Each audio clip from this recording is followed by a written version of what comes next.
Okay, YouTube, I am back with Chef Jeff, who was one of the chefs from Eat Like a Girl who put a ton of recipes in here, but one of the sets of recipes that blew my mind was your bone broth recipes. So, and here's why it blew my mind, because I think bone broth is one of the most healing foods we have on the planet. It has glycine in it, which helps repair the gut. It has collagen in it, which is incredible for skin and especially for menopausal women. And it's a faster's dream. Absolutely. Because you can often drink it in your eating window It or in your fasting window. Fast. Yeah. Absolutely. So, but not all bone broths are alike. So let's start off with, when I say bone broth, I'm looking at box bone broth, and I'm looking at the recipe that Chef Jeff did in here. I'm looking at that bone broth. What's the difference? Okay, this is the part where I talk smack about people. Go for it. Okay. Yeah, it's okay. First of all, shout out to, there's a chef named Marco Canora who in New York, he started with the bone broth movement, and really in terms of from a chef's perspective and utilizing it for that, he did a lot of work with that. I'm also a big fan. He's a fantastic chef. So the box stuff, it's really simple. If it sits on a shelf and you shake it and it's liquid, it's not necessarily going to have the same qualities as the stuff that's refrigerated and looks like Jell-O. Right. You're talking about collagen and gelatin and all the good things that we actually want out of the product. Right. In the one that looks like Jell-O. And the one that wasn't, it's made in a process, a pressurized process.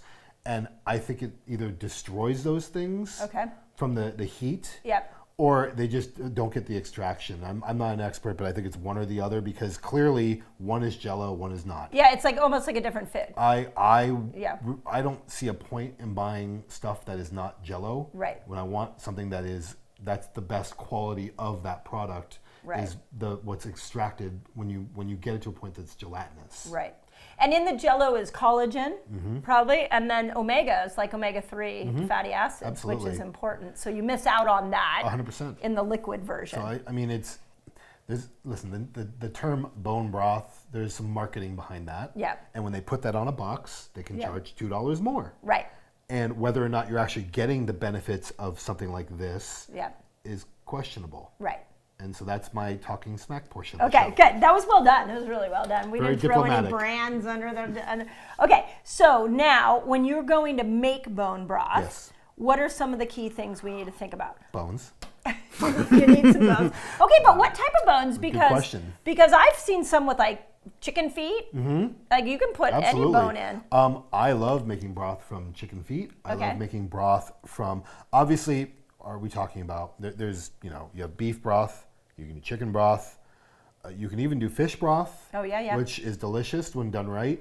And there's also, in the Italian diaspora, there's something called they call it Easter broth or mixed meat broth. Okay. And it's, you'll have a ham bone in there. You'll have, whether it's some pork or some beef. And, in Japanese cooking, a lot of the ramen stocks, which are bone broths, will have mixed meats as well. Interesting. And, each type of meat brings something different to the party. Right. Your heavy, your beef bones, or if you're even using like a foot, calf's foot, chicken feet, these have a lot of gelatin. They take a long time to break down. Okay. You do not want to boil it. You want to let it go nice and slow and even overnight. Interesting. So these are the sorts of things that, depends on the type of bone. Yeah. Anything, pretty much anything can be used to make broth from an animal. Right. Anything that is either bone or skin, which has a lot of collagen. Right. These are all fair game, and they work really well. I was thinking as you're talking, I'm like, what's really cool is like broth unites us throughout the world in all the different styles, kind of like spices. Well, I think historically everyone recognized, going back, we're talking about the legacy and the knowledge that has been passed down through generations. Yeah. Broth is healing. This goes back to caveman times. Yeah. Yeah, which is why we want to highlight it, not like push it aside or buy it out of a box. Absolutely. Okay, so you can use any bone, is what I heard, or I would say use as many different bones as possible, so you get different features, nutrient features. Absolutely. So that's one of the reasons that especially where I cooked in Spain, the traditions of saying, well, if we're going to utilize an animal and harvest it and you use everything. Right. There is nothing. The skin, everything. You're going to use it, whether it's making broth. And there's a whole litany of broth recipes in Spain, France, you name it. And so that's what historically it was used for. Interesting. Okay, so once I put my bones in there, and then obviously it's like in a bigger container. Then the next ingredient I would think would be water. Correct. So actually, it depends if your bones have a lot of impurities in them. If they look kind of pink because there's still some blood. What traditionally you would do is you would have your bones, you fill the thing up with cold water, you put it on the stove, and you heat it up just till it's simmering. You're starting to see a little kind of scum. Dump it out. And people are like, well, I'm missing out. You're not missing out. All you're missing out on is you've done what's called you purged the bones.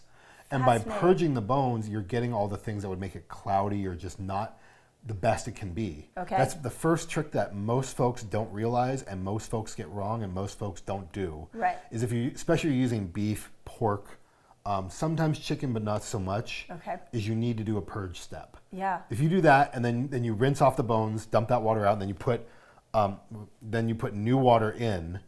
Again, cold water is fine. Yeah. Heat that, then now you're starting broth. So you know what's interesting is that we did a lot of heavy metal detoxing in my clinic, and lead is a very common. In fact, everybody we tested had lead in them, and lead lives in the bones. Interesting. And so now lead is in the water too. Mm-hmm. So you have an animal that's drinking the water, the lead gets into their system, and then it gets into their bones. So we actually started testing bone broth protein powders to see what the lead content was, and there was a variable amount. So do you feel that if you do the purge step, that it's going to leach out some of that lead? Because I had never heard of the purge High five. step. Yes. And I was like, that makes sense, because that's the only thing wrong that I could find with bone broth is what if we're leaching out the lead, but that purge step is powerful. Yeah. How long is that purge step? It depends. I mean, a little pot, a big pot. It's just basically you slowly heat the bones.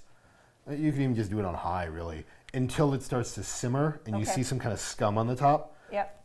Dump it. Dump it at Dump that it, point. rinse them, dump that again, and then fill it up with water, and now you're good to go. And in Eat Like a Girl, the bone broth recipe in there, you map that out. We do a purge step. You do a purge step. Yep. I love that. Okay. Awesome. You just solved that for my brain. That was on the fly. I love it. Yeah. Okay. So now we have bones. Now we have water. And then we heat that up, and we let that go until it's just kind of. It's called tremere. It's basically a Frenchy word that just means it's trembling. Okay. And where if you want to be real cute about it and real nerdy, a bubble every couple seconds. It's not a boil. Okay. And obviously we're talking about beef bones, pork bones. You let that ride anywhere from 8 to 12 hours or so. In restaurants, typically we leave it on overnight. Okay. And just let that ride. Just let it go. Now, the mistake that a lot of folks make, and this is a personal preference for me, but it makes a lot of sense, is a lot of times in restaurants, we'll put the water in whatever flavorings, for example, whether it's we roasted the bones with tomato paste, it depends on the recipe and how they do it. But then they'll put the vegetables in overnight, and I hate that personally. To me, broths that have vegetables have been simmered longer than a couple of hours. Okay. You've seen it where the vegetables just falling apart and disintegrating. It's given all it has to give, but it has an overcooked kind of vegetable taste to it. Yeah. It's so gross. Yeah, and now the vegetables, especially like celery and things like that, have a weird texture. It has a weird flavor. Yeah. So what I like to do is I like to go my overnight with the water, the flavorings, whether it was I roasted the bones or whatever I did to them. Okay.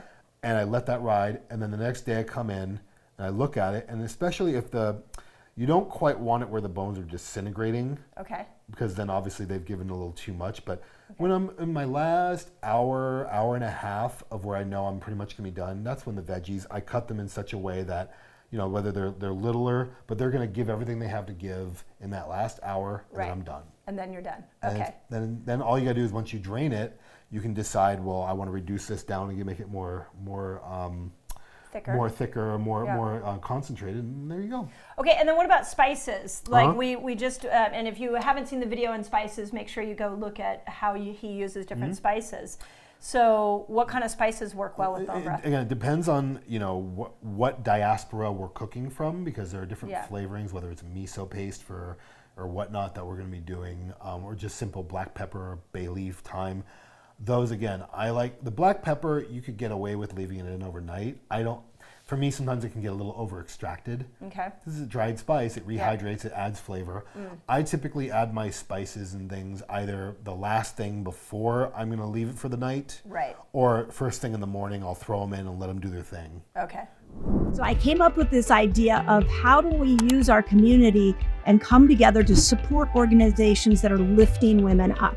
I will be profiling some of these incredible nonprofits that are raising up women that really need some extra support.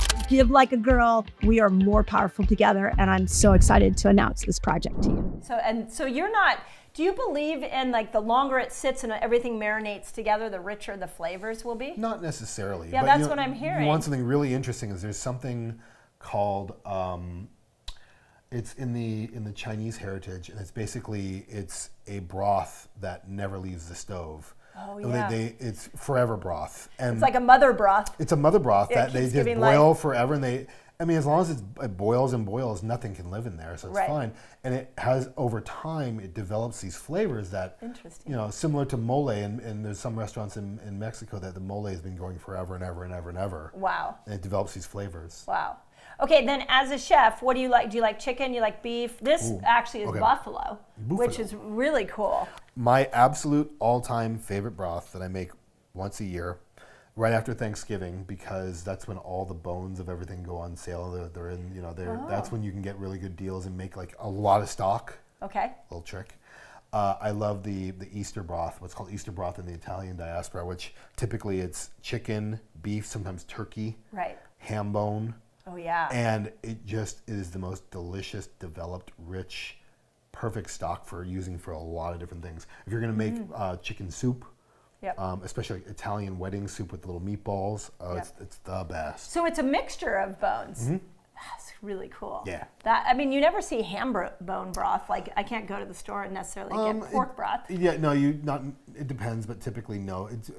Again, this comes from when I was cooking in Spain, and Right. what's on every countertop in Spain is a big old ham. Right. So when you're done with cutting the ham, you have this bone. What are you going to do with it?